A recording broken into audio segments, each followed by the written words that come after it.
The Mutagenic Nebula, the transport vessel Odyssey, was never meant for war. It was a hauler, a workhorse designed for deep space cargo runs, not evasive maneuvers.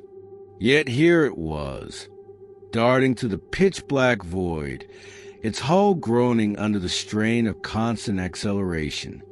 Inside the dimly lit bridge, Captain Elias Voss gritted his teeth, his hands gripping the armrest of his chair. His crew of 6 was exhausted, running on the fumes of adrenaline and desperation. A swarm of enemy fighters was closing in fast, their weapons locking onto the Odyssey's trajectory. "We won't last much longer," said Ren Ishikawa, the ship's pilot, his fingers dancing over the console. "Shields are at 40%. One more direct hit, and we're done." "What about the Nebula?" Dr. Sonia Patel, the ship's science officer, gestured to the holographic display that flickered above her workstation. A vast, luminous storm churned ahead, a swirling mass of glowing gases and electric discharges. Its golden white hues pulsated like a living thing, casting eerie reflections on the bridge's bulkheads. "That thing," engineer Luca Moreau scoffed. "That's not a nebula. It's a goddamn death trap."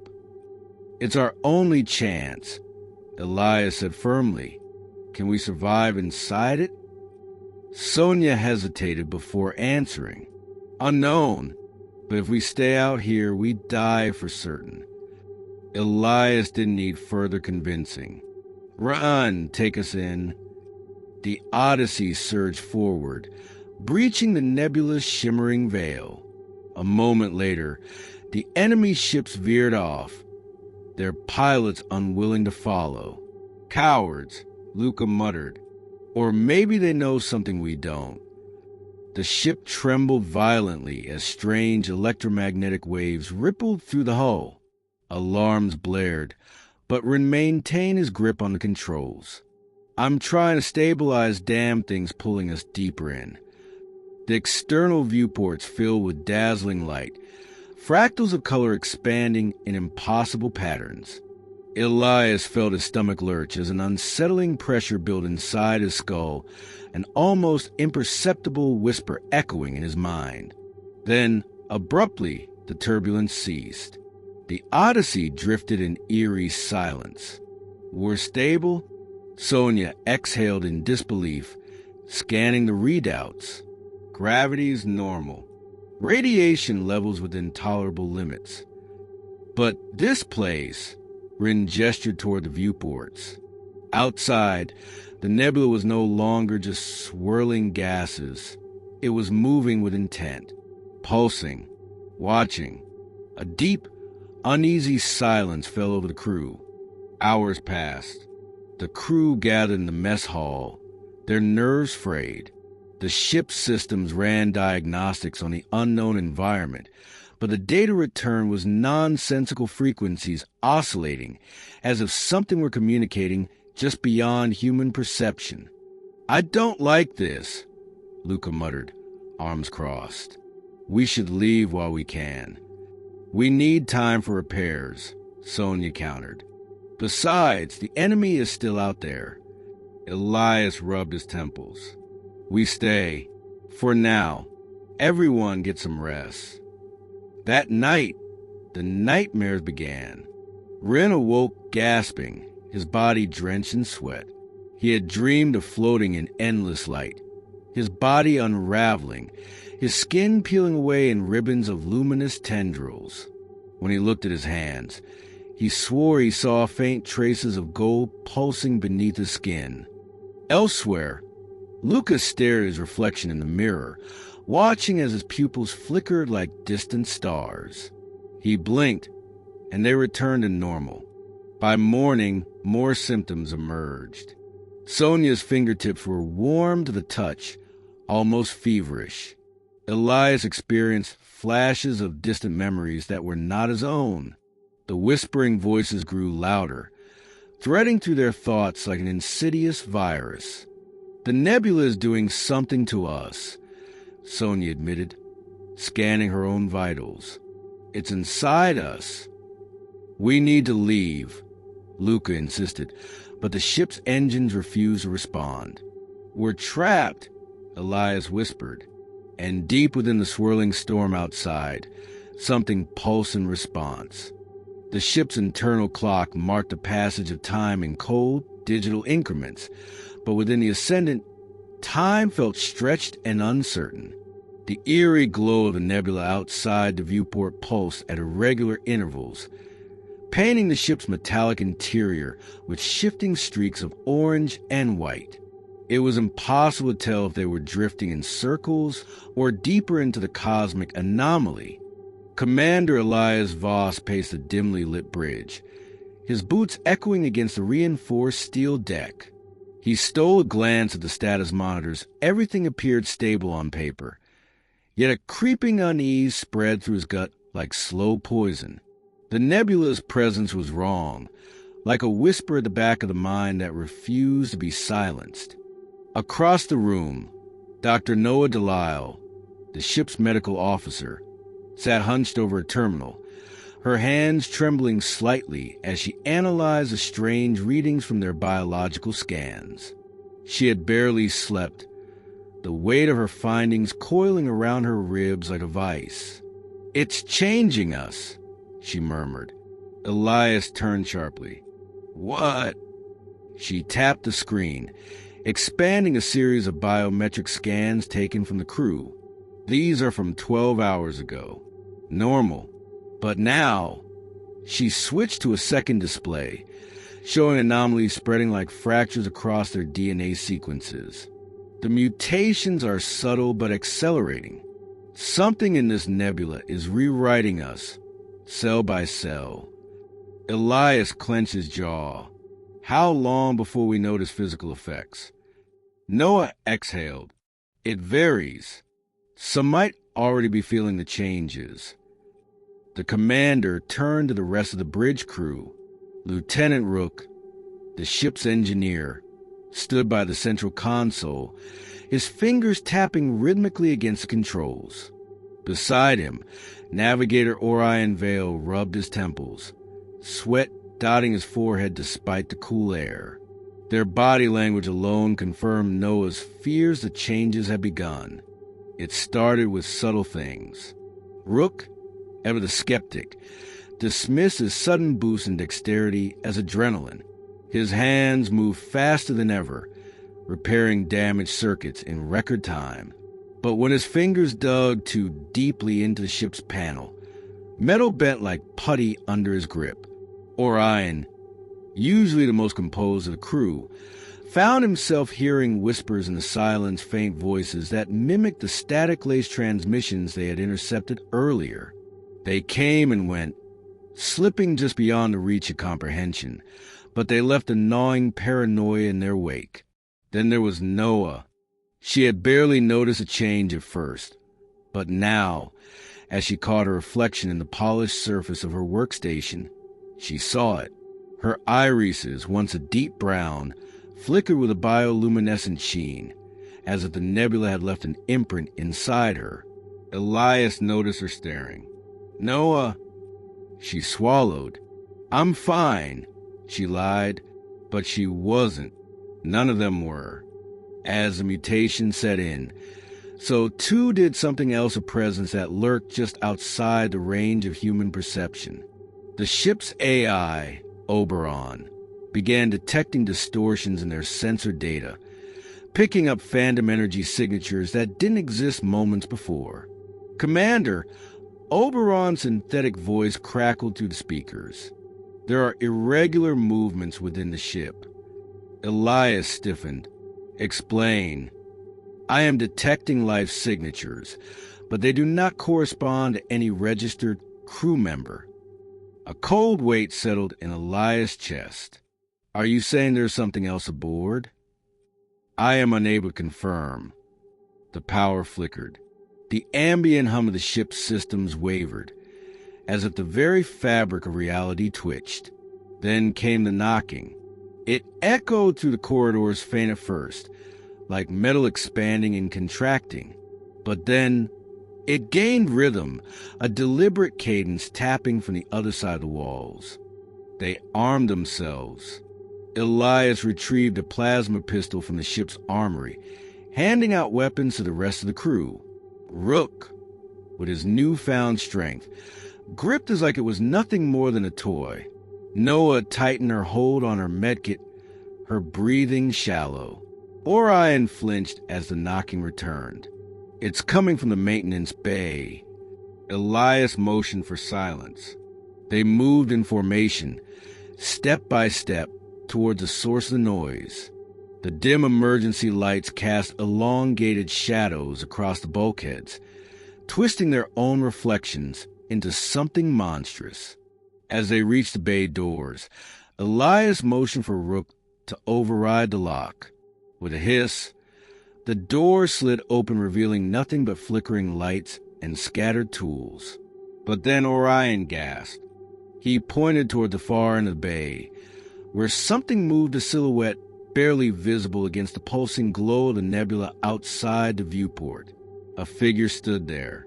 It was impossibly familiar. Orion staggered back. That's my father. Contact with the unknown. The figure did not move, did not breathe, merely existed in defiance of reason.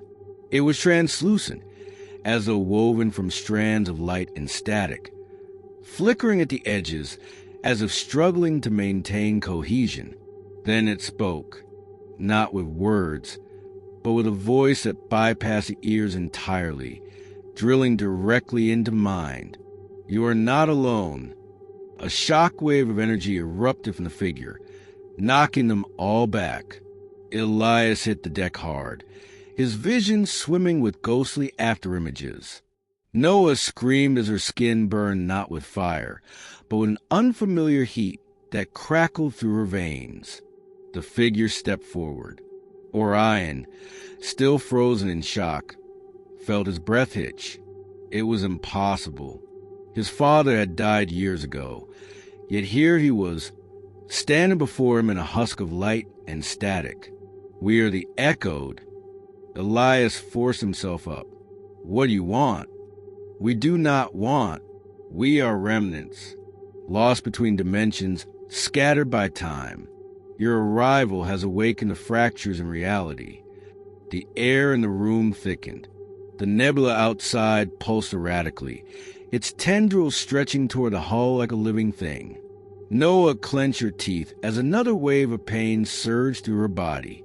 She felt the shift of part of her consciousness slipping, as though something else was trying to take root inside her. You are changing. Orion's voice trembled. Can it be stopped? The figure flickered, its form momentarily fracturing into countless shifting versions of itself. No. The answer was a knife through the gut. Elias tightened his grip on his weapon. Then what do we do? Survive if you can.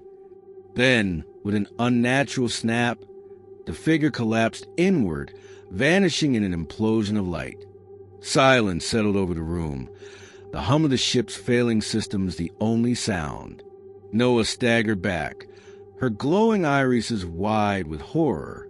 We need to leave, she rasped. Elias nodded, but deep down, he knew this was just the beginning.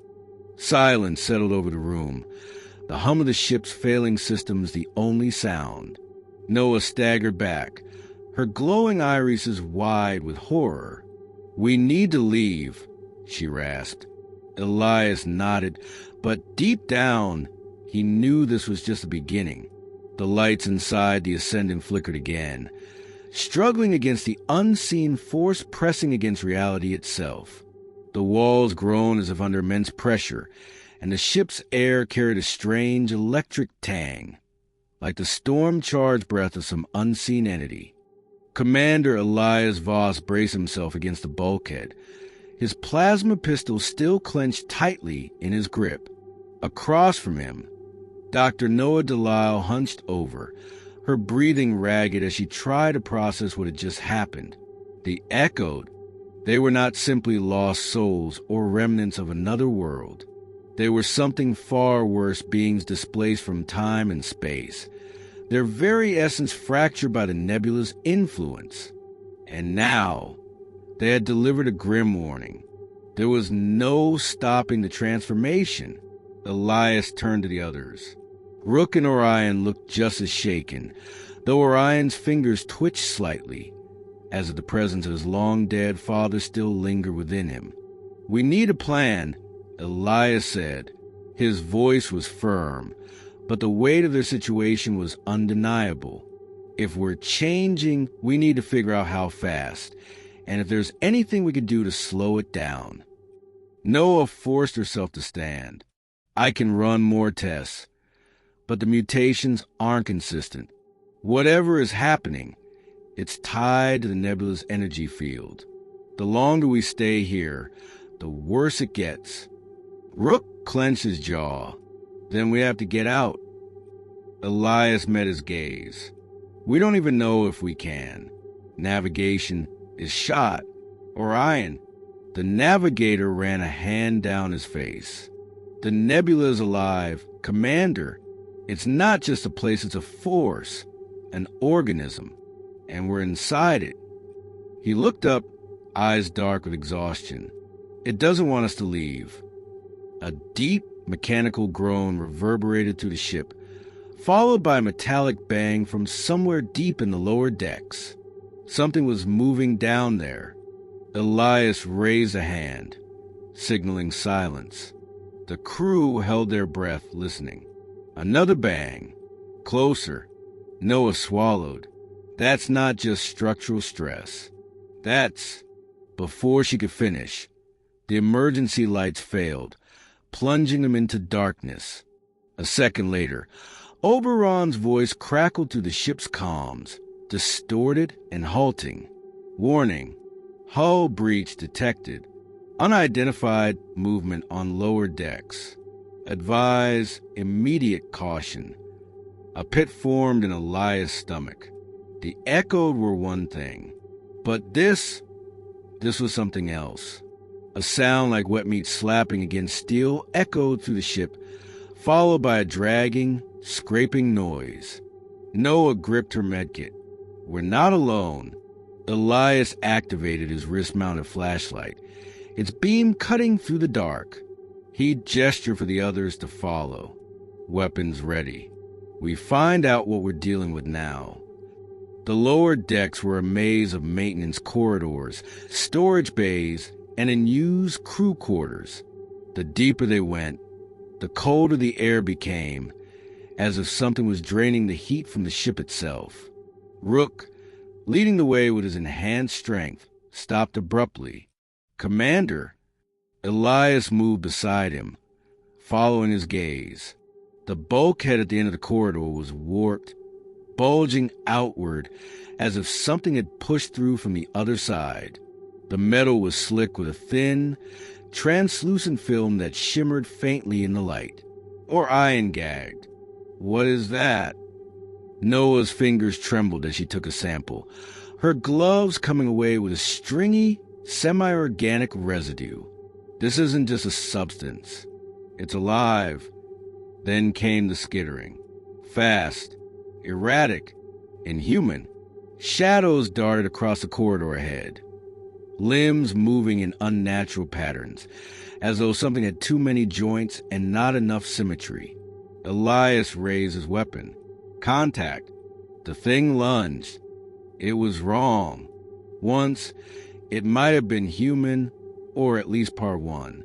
But now it was stretched, its limbs elongated and pulsing with strange, glowing veins that pulse in sync with the nebula outside. Its face was half-formed, shifting between recognizable features and something entirely alien, like it couldn't decide what was supposed to be. Rook fired first. His plasma bolt tore through the creature's side, but instead of collapsing, the wound closed instantly, as though the thing's flesh was reknitting itself. It shrieked a high-pitched, static-laced wail that rattled their skulls. Then it came to them again. Elias barely dodged its clawed arm as it elongated mid-strike, extending beyond what should have been possible. Orion fired next, aiming for the head. The plasma blast struck true, but instead of dying, the creature split apart, its body separating into writhing, snake-like tendrils that scuttled toward them independently. "Fall back!" Elias barked. They ran. The corridors twisted as if the ship itself was shifting, warping around them in ways that made no sense. The Nebula's influence was growing stronger, and with it, so were its horrors. They barely made it to the central engineering bay before Rook slammed the blast doors shut behind them. The thing screeched in frustration outside, hammering against the metal. Then, slowly, the pounding stopped. Silence. Elias turned to Noah. "How do we stop this?" Noah wiped sweat from her forehead, her glowing eyes flickering. I don't know, but I think the Nebula is reacting to us. The more we change, the more it sends these things after us. Orion, still shaking, exhaled sharply. "Then we don't have much time." Rook pounded a fist against the control panel. "We need to get out of here. Now." Elias hesitated. They could run, try to punch through the Nebula, and escape before they became something else. But if they did, what would they bring back with them? What if the Nebula's mutation was already too deep? A sudden realization hit him. What if the Echoed weren't warning them out of mercy? What if they were trying to contain them? His pulse pounded in his ears. There were only two choices. Find a way to reverse the transformation and escape. Destroy the ship. Destroy themselves before they became something that shouldn't exist. He looked at his crew, all waiting for an answer. And in the eerie silence of the ship, the Nebula outside watched. The Ascendant drifted within the shifting tendrils of the mutagenic Nebula, its hull groaning as the cosmic storm whispered against it. From the bridge, Commander Elias Voss watched the swirling mass of orange and white, its pulses timed with the strange rhythms now coursing through his own body. His skin felt feverish, his mind cluttered with fleeting, alien thoughts, fragments of a consciousness far beyond human understanding. They were changing, and time was running out. Behind him, Dr. Noah Delisle ran her scanner over Orion's arm, watching as his veins shimmered beneath the skin. Orion had stopped wearing his gloves hours ago. The mutation had spread too far. His fingers had elongated slightly. His irises now flickered like shifting galaxies. "It's accelerating," Noah muttered. Orion exhaled, rubbing his temple. "Tell me something I don't know." In the far corner of the bridge, Rook paced near the weapons console, his enhanced body twitching with an unsettling, unnatural grace. His breathing had become more controlled, almost too controlled, like his lungs no longer needed air in the same way they once had. Elias finally turned to face them. "We have two options, escape or destroy the ship. Either way, we prepare now." Noah clenched her jaw. "There's still a chance we can stop this." She motioned to her tablet, filled with data.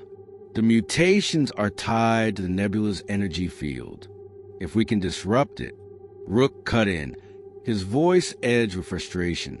"That's a theory document. But what if it doesn't work?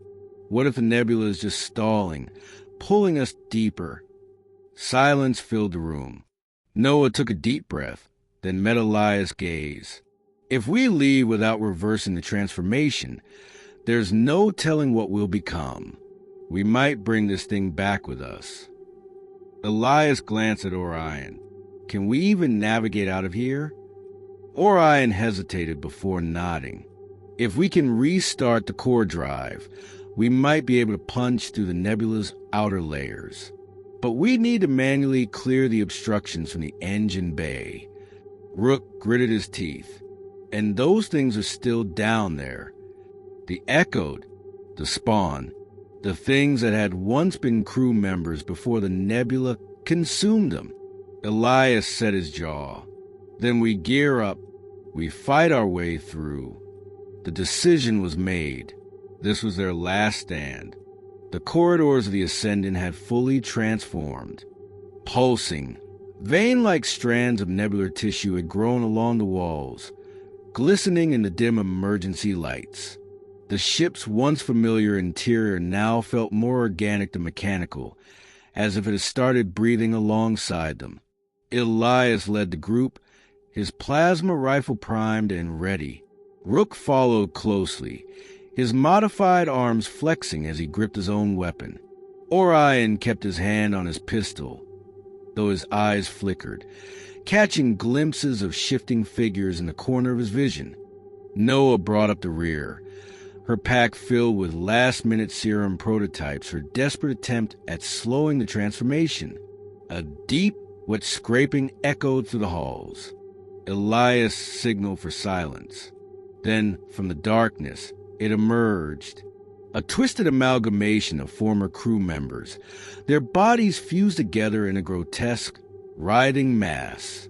6 eyes blinked in unison, glowing with nebular energy. Half-formed mouths whispered in broken voices fragments of memories from the people they used to be. Orion's breath hitched. God, they're still aware. The thing lurched forward. Rook didn't hesitate. He opened fire, plasma bolts searing through the air. The creature shrieked, its many limbs flailing as it tried to reform around the wounds. Elias aimed for the glowing core in its center and fired. The creature convulsed, its mass collapsing on itself before finally going still. Noah exhaled. We need to move. They pressed forward, toward the engine bay, toward their only chance of survival. The engine bay was a nightmare. Nebular growths had completely overrun the room, pulsating like a giant, living heart. The reactor, their last hope for escape, was buried beneath layers of alien tendrils. And at the center of it all, a figure stood, waiting, tall, elongated. Elias felt his stomach drop. Captain? The being turned, and for a brief moment, Captain Rennie Barr's face flickered into focus. Then it changed. His skin rippled, shifting between humanity and something else's body only half contained within this reality. His eyes, once filled with leadership and determination, now pulsed with the nebula's unknowable hunger. You should not have come back, he whispered. Rook raised his rifle. That's not Ibarra anymore. The echoed captain lifted his hand. The entire room trembled. Then the nebula attacked. The tendrils lashed out, ensnaring Orion's leg. He cried out, firing wildly. Noah scrambled to her serum injectors, desperately trying to formulate a counteragent. Keep it off me. Rook charged, his mutated strength allowing him to tear through the tendrils, but they kept regrowing. Elias locked eyes with what remained of his captain. Ibarra, if there's anything left of you, help us. The echoed hesitated for a fraction of a second. Then, through gritted, barely human teeth, he rasped, destroy it before it becomes something worse.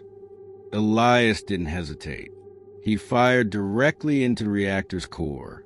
A deep hum filled the room.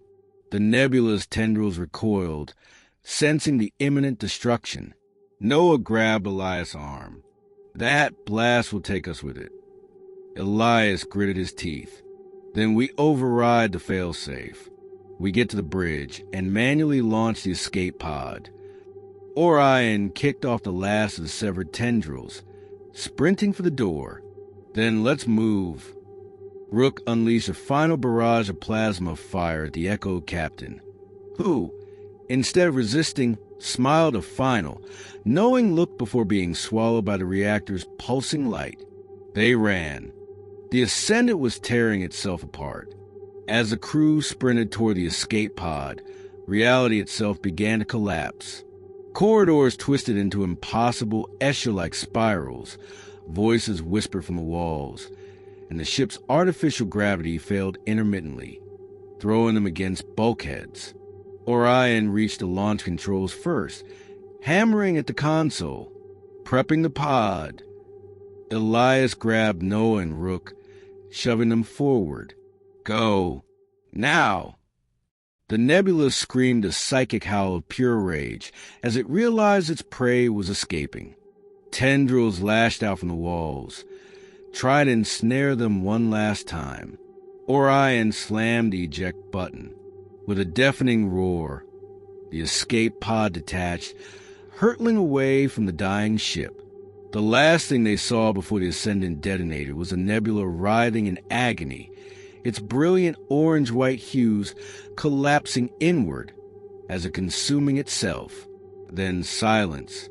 Drifting in the void, the survivors watched as the mutagenic Nebula faded from existence. Noah clutched her head. Did we do it? Did we stop it? Rook exhaled sharply. Looks like it. But Elias wasn't sure. Orion turned, eyes dark. Commander? Elias felt it deep in his bones. The Nebula was gone, but something had followed them. Something had survived. The escape pod drifted through the vast silence of space, its thrusters dark, its hull battered from the shockwave of the Ascendant's destruction. Through the observation window, Elias Voss watched the fading remnants of the mutagenic Nebula, its once glowing tendrils now collapsing into an ashen void. But even as he stared at the distant wreckage, he couldn't shake the feeling that they had brought something with them. Behind him, Orion sat against the bulkhead, running a trembling hand over his forearm. His veins, once shimmering with nebular energy, had dimmed, but they hadn't disappeared. Rook was silent, his posture tense, staring at his own reflection in the polished surface of the emergency hatch. His enhanced musculature, the eerie sharpness in his eyes, his body had changed, but his mind? Was it still his own? And then there was Dr. Noah Delisle, furiously scanning herself with the last functional medical tablet. The results made her frown. Elias turned. Tell me? Noah hesitated before speaking.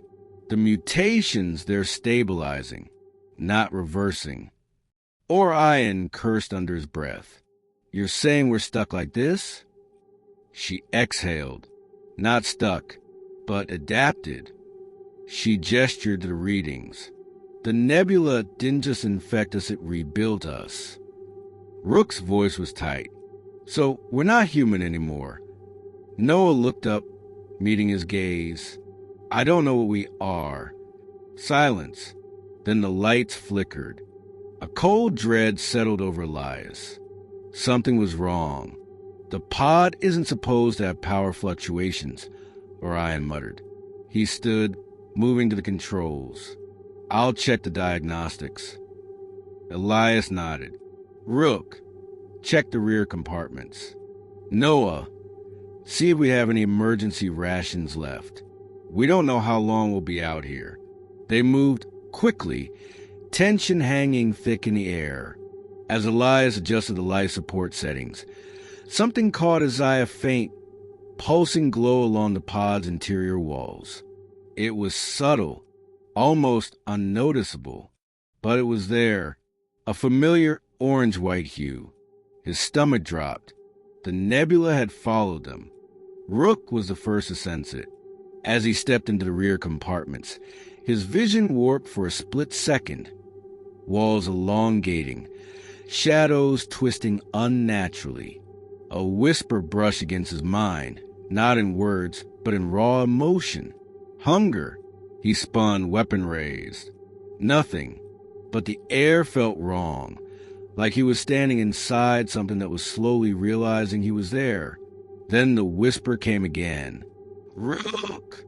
His breath hitched. It wasn't a hallucination. It was his brother's voice. A brother who had died years ago. The whisper came again, closer this time. You left me behind. Something moved in the darkness. Rook fired. The plasma shot ripped through the air, illuminating compartment for a brief second, just enough to see a shape standing in the doorway. A shape that had his own face.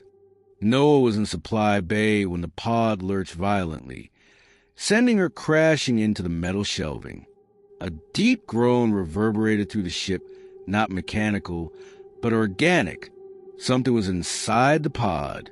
She scrambled to her feet, her vision blurring for a moment flashes of memories that weren't hers, a planet covered in orange mist, ancient beings weaving reality with their thoughts. The Nebula was trying to assimilate her mind. She clenched her jaw, focusing on the here and now. If they didn't stop this, they would be consumed from the inside out. She sprinted back to the main cabin. Elias was already moving. Something's wrong. Orion was at the controls, his hands shaking. Navigation's glitching. The pod is being redirected. To where? Back to the Nebula. Elias' blood ran cold. The Nebula wasn't done with them. It wanted them back. Rook stumbled back into the main cabin, breathing hard. We're not alone, he growled. Before Elias could react, the lights flickered violently, and for the briefest moment, the entire interior of the pod shifted, no longer cold metal walls, but flesh, pulsing with the same eerie light they had seen inside the Nebula. The ship had become part of it. Then came the whispers. Not just one voice. Not just Rook's brother. All of them. Noah heard her mother's voice, calling to her from a void. Orion heard his wife, long lost to the wars on Mars. Elias heard himself, and in that moment, he understood the Nebula wasn't just an organism. It was a consciousness, a living, sentient entity that had spent eons drifting through the void, absorbing the minds of those it consumed, gathering knowledge, expanding its reach. And now it wanted them. Elias tightened his grip on his weapon. We're ending this. Orion turned, eyes filled with conflict. How? The Nebula is using the ship's systems to pull us back. Noah realized. If we overload the life support core, we might be able to sever the connection. Rook nodded. Translation, we blow the damn pod. Orion's face twisted. That's suicide. Elias met his gaze. We either die as ourselves or become something else. A heavy silence. Then Orion swallowed hard and turned back to controls. Then let's make it count. The crew worked fast. Noah and Elias tore into the core housing, rerouting power conduits to create a feedback loop. Rook reinforced the hull's structural integrity, buying them extra seconds before decompression. Orion activated the emergency beacon, one last chance that someone would pick up their signal before the end. As the core began to overload, the Nebula screamed. The entire pod shuddered, its walls shifting and morphing into grotesque, half-formed figures, echoes of past victims, desperate to reclaim their form. Tendrils lashed out, grasping for them. Elias fired his plasma rifle, severing them, hit the trigger. Orion slammed his fist onto the detonation switch. A brilliant explosion erupted from the core. The walls collapsed inward, the tendrils writhing in agony as the pod was ripped apart from the inside. The last thing Elias saw before the blinding white flash was the Nebula shrinking, folding into itself as if screaming in defeat. Then nothing. Elias' first breath was cold. He opened his eyes. A sterile, white ceiling greeted him. The rhythmic beeping of medical monitors filled the air. He was alive. A shadow moved beside him. Noah. She smiled, weary but human. No glowing veins. No twisted mutations. We made it, she whispered. Elias turned his head. Orion lay in the bed beside him, unconscious but stable. Rook sat in a chair nearby, staring out the window at the vast, empty void where the nebula had once been. A voice crackled over the intercom. This is the USS Helios. We recovered your pod drifted near the outer belt. You're safe now. Elias exhaled.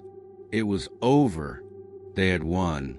And yet, as he looked down at his hand just for a moment, he thought he saw a faint, flickering orange-white glow beneath the skin. The nebula was gone. But had it truly let them go? The end.